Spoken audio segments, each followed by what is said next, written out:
So here we have a 1947 Chevrolet Loadmaster truck.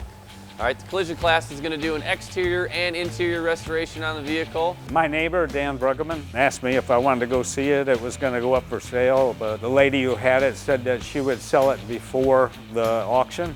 So I went expecting to find a rusted out piece of junk because it's Michigan and it was in great shape. Well, here we are. And why I came here? Partly because of my wife, who is the counselor in Morenci, and she told me, why don't you go see Courtney Thune? So I did. We don't have a ton of body work to do. It's fairly rust-free. The dents are to a minimal. So we need to disassemble it, take all the lights off, the mirrors off, the hood off, the panels off, the doors off, all the stuff on the exterior. Once we get that completed, then we can go ahead and start the stripping process. Parts of it were green, but it had 2 coats of red on it over the years.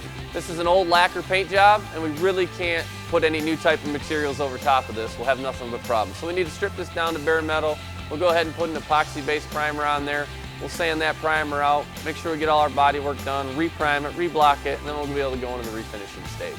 There's a lot of truck here, so that's a lot of surface area to sand down, a lot of surface area to prime, and a lot of things to fix. We've got to replace a ton of parts because of a truck this old. Everything's got to be replaced. Everything's got to be gutted out. So this will be a whole new truck when we're done. I'm thinking it's going to run like new. We tend to do a ton of customer work in here. This is a larger scale project for us. It's a great overall process for them to figure out body work, metal work, the painting process, pretty much from scratch all the way to end product. It's got a lot of history to it, seeing how it's back in 1947. It's pretty cool to work on something that old. You guys did an amazing amount of work on this to bring it to where it is. The more work you put into this, the more pride you get out of it. Because it takes a lot of elbow grease to get stuff like this actually rolling and getting it into the paint booth, stripping the paint off. So the more work it takes, the better you feel afterwards. This is all that we got done today on the truck, and we'll be back at it tomorrow.